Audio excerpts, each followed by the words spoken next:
I always wanted to do it. I tried it in my 20s. I was like doing poetry slams and stuff in my 20s.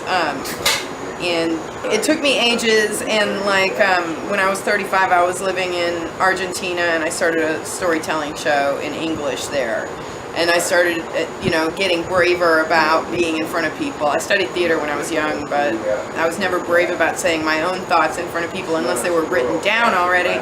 Anyway, so I started that, and then there was an English language comedy show that started, and I would go every week to Gringo, which is a pun, Gringo, and I would go to that every week, and then eventually they gave me 5 minutes, and then I was like, I'm doing this. This is what I'm doing.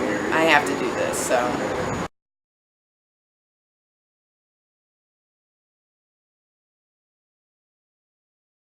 I didn't know how bad I was. I had a really great time.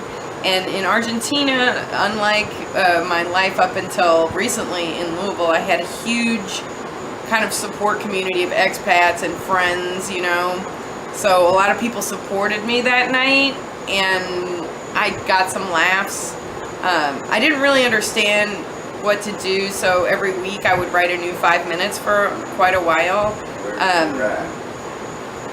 It was what it was. I think my first 5 minutes was about tattoos. I don't do that bit anymore. I actually cover all my tattoos most of the time and on stage, so.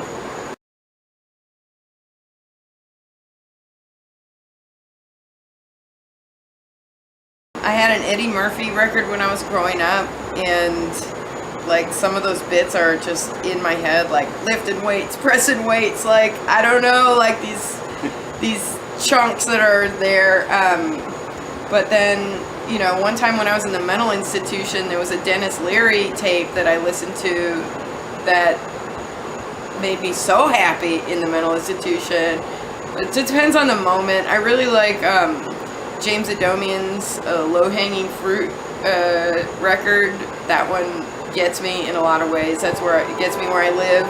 I love Maria Bamford so much, so I don't even know how to select anything specific. Maria Bamford, I just love Maria Bamford a lot. I love Jackie Cation. I have I think it's, I don't remember the name of it, something about bread. I forgot the punchline, but yeah, I mean a lot of different stuff.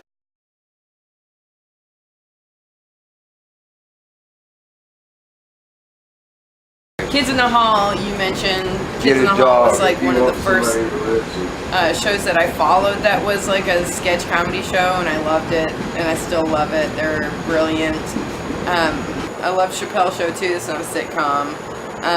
When I was a kid, I fucking loved all the regular shit that was on TV, and I'm old, so I liked Family Ties. I watched I love The Cosby Show, and then I got older, I stopped watching sitcoms so much. There's really not any sitcom I follow. I mean, I like The Simpsons. It's sort of a sitcom in a way, except it's a cartoon. And films. Gosh, there's this film that I really, really love called Bad Boy Bubby. It's Australian. Have you seen it? Mm-hmm. Oh, I mean, I love that movie, but it's not really a comedy, but some things about it are quite funny, strange, and definitely peculiar, if not comedic. And parts of it are funny, parts of it are just demoralizingly sad. And I love the movie Brazil, by what's his name? Terry. It's my favorite movie. I feel like an idiot right now.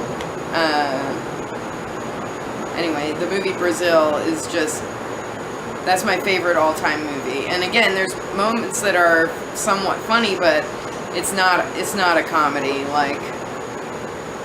but it's poignant. I mean, it's prophetic, really, if you kind of look at it and look at our society now. I feel like we're going in that direction. That's what we are. So, Idiocracy, I'd have to say, because it's so appropriate for our climate, and there are things about it that are really, really funny.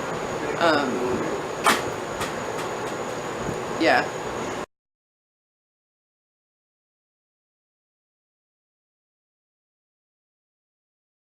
couple jokes that I was thinking of, and now I'm like, what were they?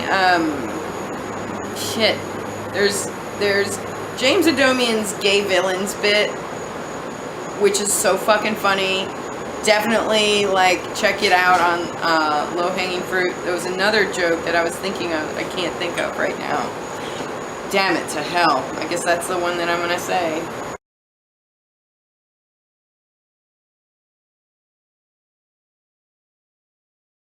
I'd love to go on tour with Jackie Cation. That would be like a dream for me.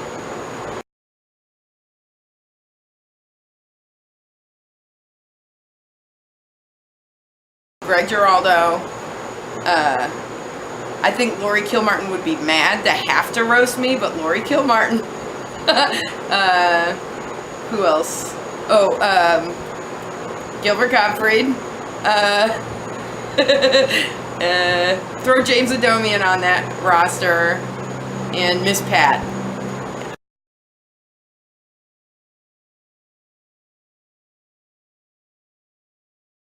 I like the idea of turning things into films that are like comedic bits.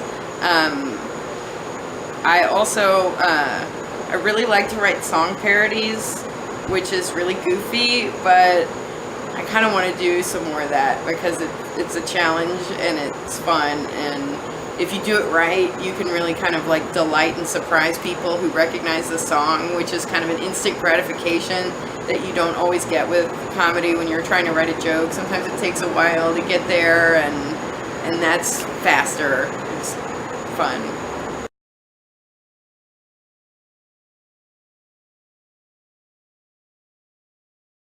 I just put together a one-person show called Head Case about being insane and being institutionalized.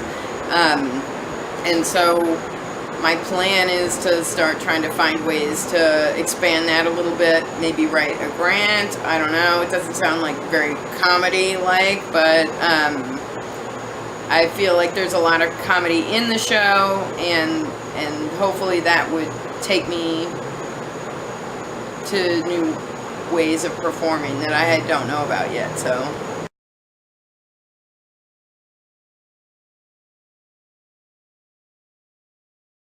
I'm on Facebook too much. I'm just Kate Sedgwick. If you can't find me, then I'm the one with the 1 in the last name, because someone else got Kate Sedgwick before me, so I'm Kate Sedgwick with a 1 instead of an I.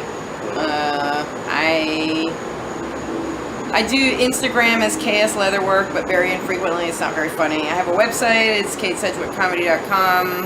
I am on Twitter, but I don't say anything there. And I'm a leather worker, so they can find my leather page at KS Leatherwork on Facebook.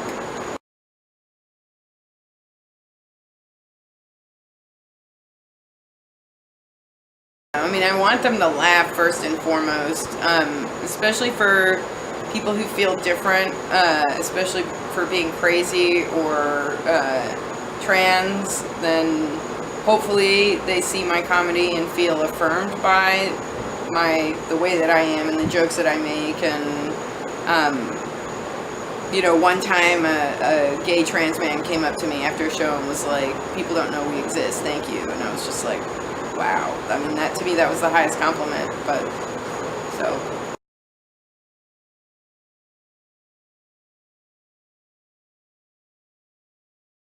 hey, if you like seeing me jabber, check out my interview on acutiepie.com.